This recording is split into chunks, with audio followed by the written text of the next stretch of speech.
Part 133, Gretchen. Isang mapagpalang araw sa inyong lahat mga kakwento. Kamusta ang inyong mga puso? Handa na ba kayong sumabak sa isa na namang mainit at punong-puno ng tensyong kabanata ng ating kwento? Ako ang inyong lingkod at eto na naman tayo sa mas tumitinding kaganapan sa buhay ni na Gretchen, Colin at ang babaeng tila hindi nauubusan ng pakana, si Bianca. Akala ni Bianca siya ang laging bida, pero sa pagkakataong to tila ang sarili niyang patibong ang mismong lalamon sa kanya. Dahil sa isang gabing puno ng kahihiyan, wala siyang nagawa, kundi lunukin ang sarili niyang pride. Imagine, ang isang sikat na aktres na nangarap pakasalan ng isang Colin Yamamoto, ngayon ay itatali na sa lalaking tinuturing niyang scumbag, si Kevin. Ngunit ang tanong ng nakararami, ito na nga bang katapusan ng kanyang kasamaan o simula pa lang to ng mas madilim na plano?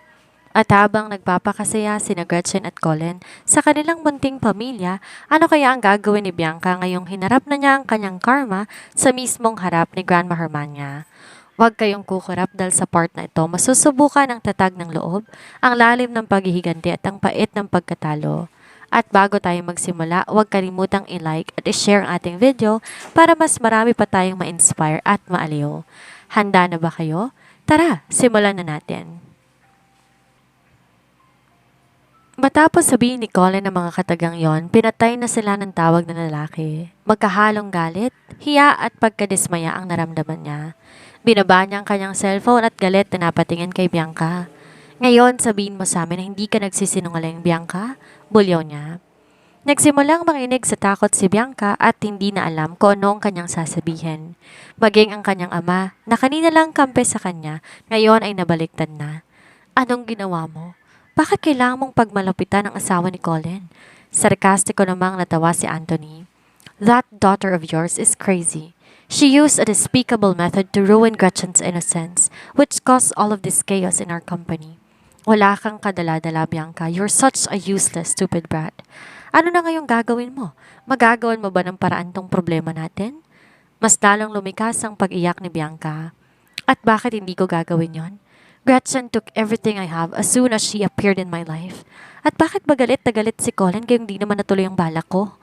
Natigilan ang mga magulang ni Bianca at di makapaniwalang napatitig sa dalaga. How did they raise such an evil daughter?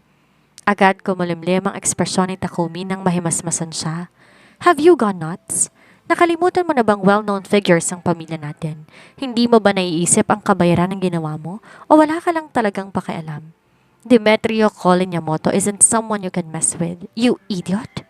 Desmayado namang napailing si Matilda. Mahalaga ang reputasyon ng isang babae, Bianca. Paano naatim na gawin yon sa kapwa mong babae?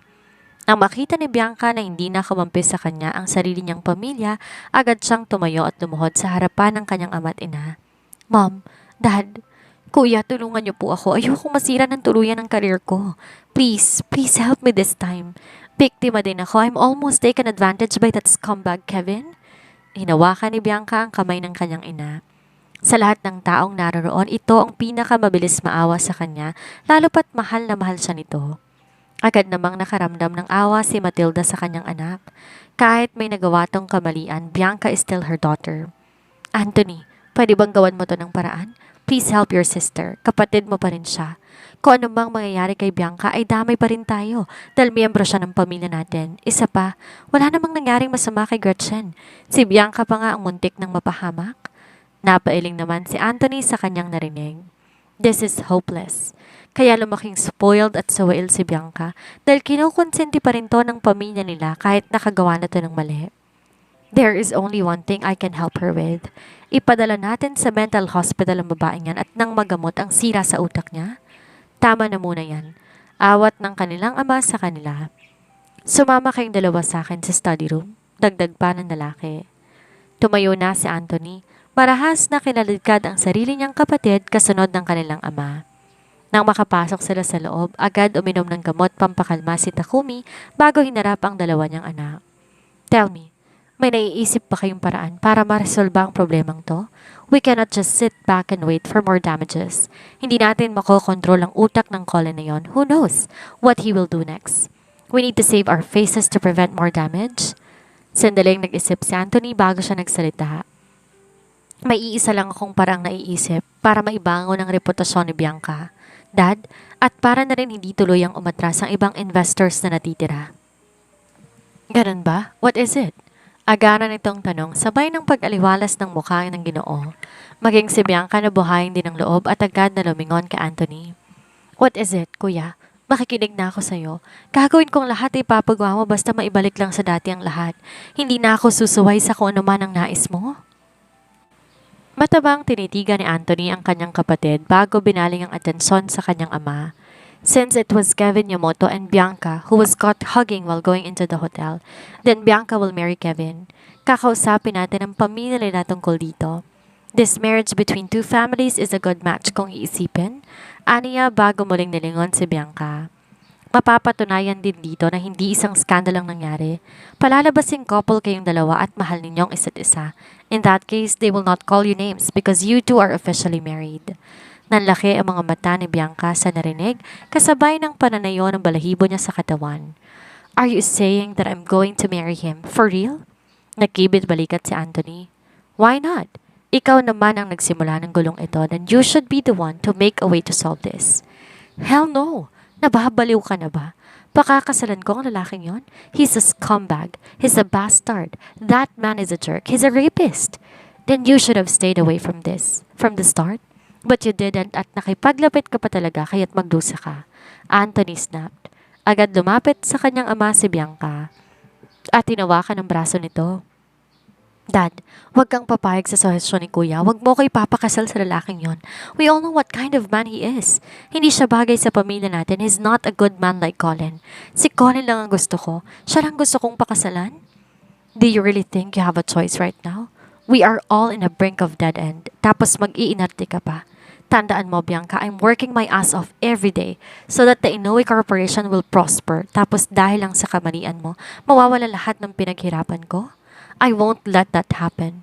Kahit isakripisyo ka pa namin para hindi kami madamay sa iskandalong kinasasangkutan mo, then so be it. Galit na asik ni Anthony. No, hindi ako papayag. I don't care what you're talking about. Selfish. Nararapat sa iyong nangyayari ngayon. You just think of yourself so you deserve to be punished. The two of you, enough. Sigaw ng kanilang ama, dahilan para matahimik silang dalawa. Pag-iisipan kong tungkol sa bagay na yan. Lumabas muna kayong dalawa, dagdag ni Takumi. Napapadyak naman ang paa si Bianca.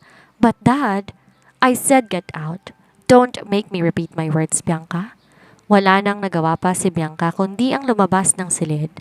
At habang naglalakad siya papunta sa kanyang silid, nag-ingit-ngit ang kalooban niya. Hindi siya makakapayag na ikasal siya sa Kevin na yon. That man is very far from Colin.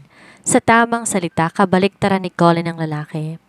Nang makaalis na sina Anthony at Bianca sa loob ng study room, pagod na napaupo sa kanyang swivel chair si Takumi. Kung siya lang ang masusunod, ayaw niyang makasal si Bianca kay Kevin Yamoto. Sabalit wala na siyang naiisip pa na ibang paraan para maresolba ang lahat.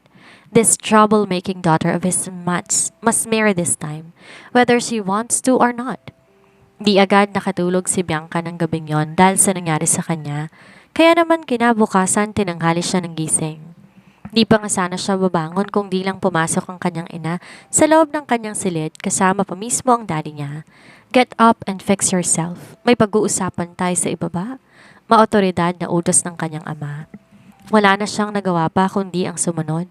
Matapos niyang magbihis, bumaba na siya ng kanyang silid. Sabalit nasa kalagitnaan pa lang siya ng hagdan, agad na niyang natanaw si Kevin kasama ng pamilya nito sa kanilang salas habang kausap ang mga magulang niya. Tinanapako siya sa kanyang kinatatayuan. Anong ginagawa ng hayop na lalaking ito sa pamamahay nila?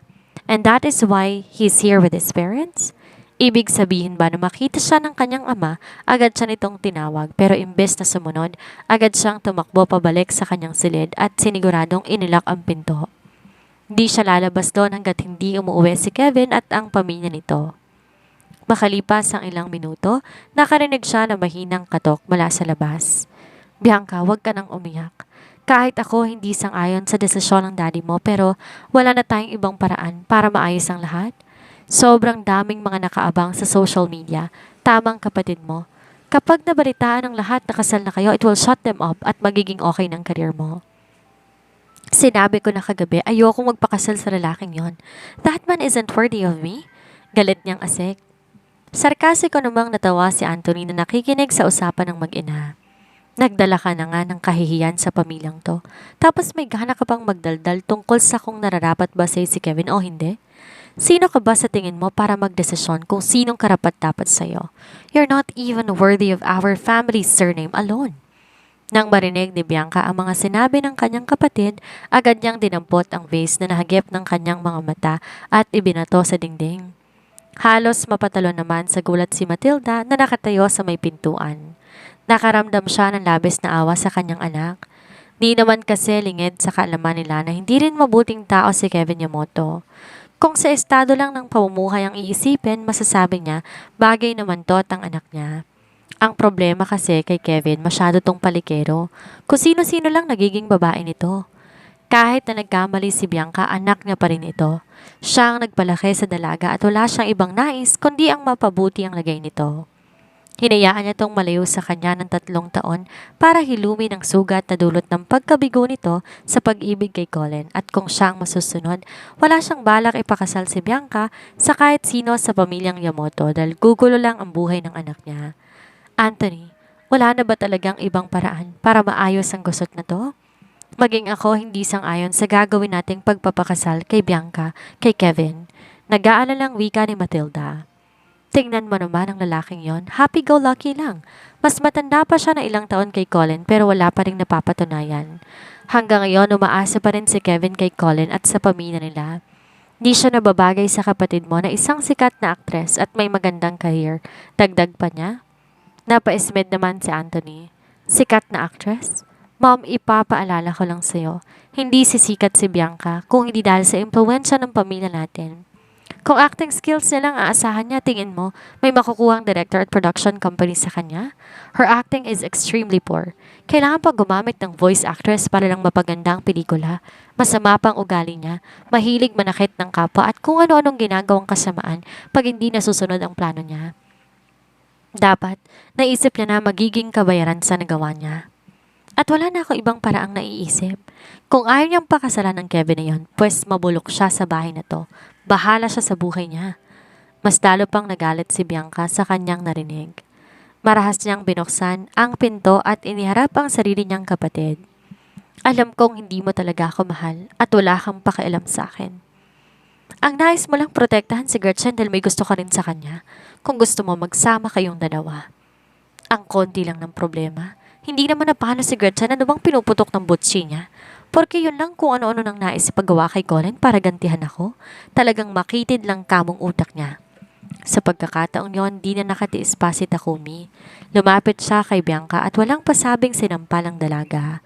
Dad, did you just slap me? Yes, para magising ka sa katotohanan. The stocks in our company is plummeting around 50% already. Tapos may gana ka pang mag-inarte? Singhal nito. Kung hindi siya nararapat sa'yo, pa sino? Sa ayaw at sa gusto mo, pakakasalan mo si Kevin Yamamoto. Ikaw ang gumawa ng sarili mong kapalaran. You even drag our whole family into your scandal, kaya dapat lang ikaw ang maglinis ng kalat na to. If you won't marry Kevin, then forget that I am your father. Dahil ituturing kong wala na akong anak na kagaya mo. Gulat ang rumihistro sa mukha ni Bianca. Para lang sa reputasyon ng kumpanya, ipapakasal mo ko sa lalaking yon? Napaingos naman si Takumi. If sacrificing you can save the whole family, what is wrong with that? Kung ayaw mo talaga, then I will ask the media to publish an article containing our severe relationship as father and daughter at di ka na magiging miyembro ng pamilyang to. And one more thing, you cannot enjoy all the resources of Inoue family. Magbalot ka na at lumayas ka sa pamamahay ko. Dagdag pa ng lalaki. Galit at determinado ang mukha ng kanyang ama. Na makitang dito nagbibiro, pinaghalong galit, tampo at pagkadismaya ang nararamdaman ni Bianca. Bakit nais siyang isakripisyo ng pamilya niya kaysa umanap ng paraan para maresolba ang problema nang hindi siya nadadamay? Naikayom na lang niya ang kanyang mga palad. Kung sakali mang aalis siya sa buhay nila at tuluyan ng itakwil ang kanyang ama, saan naman siya pupulutin? She cannot make it without the Inoue behind her back. Kaya kahit ayaw niya mukhang mapipilitan siyang pakasalan ang Kevin na yon para di mawala sa kanyang lahat. Okay, fine. I will marry that bastard. Sana masaya na kayo. Aniya, bago padabog na bumaba ng kanyang silid. Dahil sa napakaraming nangyari sa premiere night ni Bianca, tinanghaling na nanggising si Gretchen. Nagunat muna siya bago dahan-dahang bumangon, subalit halos matalon siya sa gulat na makita si Demetrio, nakaupo sa sofa habang nakatingin sa kanya. "Are you watching me in my sleep?" Paus niyang tanong. Tipid nang umiti si Demetrio bago naglakad palapit sa kanya, umupo sa gilid ng kama nila. "I'm sorry, I just can't help it. I'm afraid you will have a nightmare after the tiring night you have." Masuyo nitong wika habang marahang inaayos ang nagulo niyang buhok. Napanguso siya bago lumapit sa lalaki. Nang makauwi sila kagabi, hindi sila nag-usap tungkol sa nangyari sa premiere dahil nais ni Demetrio na magpahinga na muna siya. "Thank you for trusting me last night. Ang laki ng itulong mo sa problema na kinasasangkutan ko kagabi." Maraha na hinagod ni Demetrio ang mahaba niyang mukha bago siya pinataka na isang halik sa tuktok ng kanyang ulo. "I am your husband, Gretchen. It's my duty to help you. But next time pag may nangyaring ganito, be sure to call me, okay? Masyadong delikado kung haharapin mo silang mag-isa. You know what they can do." Napatango-tango siya. Naiintindihan niya na nag-aaral lang si Demetrio sa kanya. Pero kung si Bianca lang ang kalaban niya, kayang-kaya niyang babae. Ang di niya lang inaasahan ay ang paglitaw ni Uncle Warren at sa interaksyon nila kagabi may napansin siya. Nung nakaraan mukhang mabait sa kanya ang lalaki, subalit kagabi na pagtanto niya, palabas lang yon ng Uncle Warren. At habang magkaharap sila, nahihirapan siyang basahin kung anong tinatakbo ng utak nito. Pakiramdam niya may lihim na galit sa kanya si Uncle Warren at balak siya nitong alisin sa sarili nitong landas. Pero hindi naman siya si Helena kahit wala siyang naiisip na dahilan kung bakit parang nais yun gawin ng lalaki. O baka naman masyado lang siyang nag-iisip. Or dahil kay Demetrio kaya't nais siya nitong mawala. Huminga siya ng malalim bago nag-angat ng tingin kay Demetrio. "Pwede ba nating bisitahin si Grandma Hermania ngayon?" "Of course," agad namang sagot ni Demetrio. "Ano kayong pwede nating dalhin bilang regalo sa pagdalaw natin sa kanya?" Buntong hininga niyang sambit. Sandali namang nag-isip si Demetrio bago to nagsalita.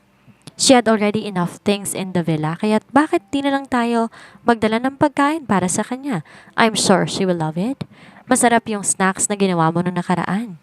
Unti-unting napangiti si Gretchen. "Kung ganon, samahan mo akong gumawa." "Sure, wife." Bumangon na siya sa kama at nilinis ang kanyang sarili at dahil tanghali na, nag-order na lang si Demetrio ng breakfast nila bago sinimulang mag-bake. Magkatulong silang gumawa ng isang heart-shaped na cake. Tuwang-tuwa pa siya habang pinapanood si Demetrio na siyang mismong naglalagay ng icing. Tahimik siyang kumuha ng icing at walang pasabi, pinahid yon sa mukha ng lalaki. Sandali itong natigilan at dahan-dahang nagangat ng tingin. Agad niya tong initian, subalit inasahan naman niya ito ng kilay. "You wanted to play, ha?" Anito at akmang lalapit na sana sa kanya, pero mabilis siyang kumaripas ng takbo palabas ng kusina. Di naman nagpatalo si Demetrio, tinabol siya. Dahil malalaki ang hakbang nito, mabilis nang siyang nahuli ng lalaki. Agad nitong pinulupot ang isang braso nito palibot sa kanyang bewang. "You naughty little one. You disturb me kaya't pagbabayaran mo ang pang-iistorbo mo." Nanlaki ang kanyang mga mata, pero bago pa man siya makahuma, pinupog na nito ng halik ang kanyang leeg at pisngi. Todo tulak naman siya kay Demetrio palayo, pero di talaga siya binibitawan ng lalaki. Napuno ng tawanan nila ang buong salas. Nang pareho silang mapagod sa kakulitan nilang dalawa, naupo na si Demetrio sa sofa habang nakakandong siya sa mga hita nito. Sa di sinasadya napatingin siya sa kanyang tiyan. Dati hindi pa yun halata, subalit ngayon may kaunting umbok nang makikita kapag masikip ang suot niyang damit. Ilang buwan lang lilipas, manganganak na siya. She will become a mother as Demetrio will become a father too. Wala siyang naisisipin ng mga sandaling yon kundi maipanganak ng maayos ang baby nila. "Ano kayang gender ng baby natin, no?" Bigla niyang tanong. Masuyo naman ang mga mata ni Demetrio habang nakatingin sa kanya. "Any gender will be fine. Kung magiging babae yan, I'm sure she will be so generous just like her mother. At kung lalaki naman, syempre kasing gwapo ko yan." Buhat-buhat ang sariling bangko, paingos niyang wika. Mahina namang natawa si Demetrio bago hinalikan ng kanyang balikat. "Sige, gwapo, pero mana sa'yo." Siya naman ang natawa sa pagkakataong yon. Dapat, mana sa ating dalawa. Di niya inaasahan na darating siya sa parting to ng buhay niya, and she was so lucky to have Demetrio by her side. With him, she feels safe and invisible. Matapos silang magpirmahan ng marriage contract ni Kevin, agad naglabas ng article ang pareho nilang pamilya tungkol sa relasyon nila ni Kevin. The crisis is already resolved, Bianca. Sa ngayon, kailangan nyo na lang patunayan sa madla na kayo nga. Soon, you need to have a grand wedding para di na magduda ang mga fans. Isang malalim na buntong hininga ang pinakawala ni Bianca. About my contract? Huwag kang mag-alala, tutulungan kita tungkol dyan. Babalik din ang mga brand endorsements mo kalaunan. Just behave and let the issue die down for a bit. Nakahinga na maluwag si Bianca sa kanyang narinig. Kahit di siya sang-ayon sa pagpapakasal niya, hindi naman siya makakapayag na mawala sa kanyang limelight na pinaglalaban niya at wala rin siyang balak kayaan ng ibang maagaw ang kasikatan niya. They cannot lock down on her. Kapag tuluyan ang naboykot ang pelikula niya, malaki ang babayaran niya bilang damage. Napairap siya sa hangin at sa hindi sinasadya napadako ang kanyang mata kay Kevin na parang asong naglalaway habang nakatitig sa kanya. This disgusting piece of shit. Since our marriage is already announced, kailangan nating puntahan si Grandma Hermania para ipalam sa kanya ang isang magandang balita. Nakangisi nitong turan. Agad namang nagsalubong ang kanyang kilay. And why would we go together to see her? Ayokong ibalita sa kanyang pangit na nangyari sa buhay ko, Kevin. Talaga? Sayang naman. Balita ko nandun si Colin sa villa. Di naman lingid sa kaalaman ni Kevin na malaki ang pagkakagusto ni Bianca sa pinsan niya. Well, almost the whole city knows about it. Pero ngayon asawa niya na si Bianca kaya kailangan maputol na kung anumang ugnayan nito at ng magaling na si Colin. Agad sumakay sa sasakyan ni Kevin si Bianca. Di naman siya nag-aksaya ng oras at agad pinaharurot ang kanyang kotse. At habang nasa daan sila, abala si Bianca sa pag-apply ng makeup sa mukha nito. Kung nandun si Colin, then Gretchen must be there too. Hindi siya makakapayag na matalbogan nito ang kanyang ganda at pagtawanan siya ng babae. Habang hawak ang kanyang makeup kit, sinulyapan niya si Kevin abala sa pagmamaneho. Kapag dumating na tayo sa villa, umayos ka ha. Ayokong mapahiya sa harap ni Grandma Hermania, lalong-lalo na sa harapan ni Colin. Masungit niyang asik. Umangat naman ang sulok ng labi ni Kevin bago siya tiningnan mula ulo hanggang paa. Naririnig mo ba ang sarili mo? Kung may mapapahiyaman dito, ikaw yon because you move too carelessly. Too bad, ayaw mo nga sa akin, pero wala ka magagawa kundi pakisamahan ako habang buhay. Anito at nagmumukha ng manyakis kung makatingin sa kanya, partikular sa bandang dibdib niya. Sa sunod na lumabas tayo, you should wear less. Hindi ka naman si Maria Clara para balot na balot ang mga susuotin mo. Dagdag pa nito. Nanginginig naman sa galit si Bianca. Ito ba ang lalaking makakasama niya habang buhay? Gosh, wala man lang to sa kalingkingan ni Colin. Pakiramdam niya ang malas-malas niya. Kita niyang pandidiri sa mukha ni Bianca pero baliwala yun sa kanya. Kapag nandun na tayo, ikaw ang dapat umayos, Bianca. Nandun si Colin kaya wag kang aasta na parang desperadang babaeng gagapang papunta sa paanan niya. It's disgusting. Alalahanin mong mag-asawa na tayong dalawa. Isang nakamamatay na tingin ang pinukol niya kay Kevin, subalit pasipol-sipol lang ang huli na mas ikinainis niya. At habang nasa biyahe pa sila nakatanggap ng tawag, wala sa kanyang mga kaibigan si Kevin na nagtatanong tungkol sa balitang lumabas sa media. Napasulyap siya kay Bianca bago sumagot. Of course. Ano, nakakaingit ba? Too bad, I will be the one who will sleep with her at night. Huwag kang mag-alala. Papakilala kita sa bago kong asawa, pagsisilbihan ka pa niya. Ani Kevin sabay tawa. Naman, nakikinig sa akin to di ba, baby? Parang maiiyak na sa labis na galit si Bianca. At talagang pinangalandakan pa nitong tungkol sa kasal nila. Nakakainis at nakakahiya. Nang makarating sila sa villa, hindi na hinintay pa ni Bianca na pagbuksan siya ng lalaki ng pinto. What would she expect from a jerk like him? Inayos niya ang kanyang damit bago naglakad papasok habang nakaabresyete sa braso ni Kevin. Agad namang inanunsyo ng kasambahay ni Hermania ang pagdating ni Bianca. Really? Papasukin mo na siya. Kaswal na ani ng ginang. Nag-aalangan ng kasambahay dahilan para magtaka si Hermania. May problema ba? Kasi po, may kasama po si Miss Bianca. Ngumiti naman si Gretchen na kasalukuyang kasama ng ginang grandma. Di mo ba nabalitaan? Nasa hot search si Bianca mula pa noong nakarang gabi at ngayon lang nag-announce ang parehong pamilya nila na kasal na si Bianca at Kevin Yamamoto. Mukhang nandito sila para ibahagi ang masayang balita sa inyo. At doon nga nagtatapos ang ating part 133. Nakakalula, hindi ba? Akala natin tapos na ang gulo pero mukhang nagsisimula pa lang ang tunay na bagyo sa loob ng villa ni Grandma Hermania. Nakita niyo ba ang pagkakaiba? Habang si Gretchen payapang ninanamnam ang biyaya ng kanyang pagbubuntis at ang tunay na pagmamahal ni Colin, si Bianca ay tila nakakulong sa isang bangungot na siya mismong lumikha. Ang pait na pakasalan ang taong kinasusuklaman mo para lang maisalba ang iyong karir at pangalan. Yan ang tinatawag nating tunay na karma. Pero mga kakwento, huwag tayong pakasisiguro. Kilala natin si Bianca. Hindi siya basta-basta magpapatalo ng walang hilahang pababa. Ano kaya ang gagawin niya? Oras magtama ang kanilang mga mata ni Gretchen sa harapan ni Grandma. At si Kevin, hanggang saan kaya ang kayang gawin ng lalaking ito ngayong hawak niya na sa leg ang isang Bianca Inoue? Sino ang tunay na kakampi at sino ang nagbabalat kayong kaaway? Yan ang dapat nating abangan sa susunod na part. Kaya naman, huwag ninyong kalimutang mag-subscribe at i-click ang notification bell para lagi kayong updated sa bawat upload natin. Salamat po.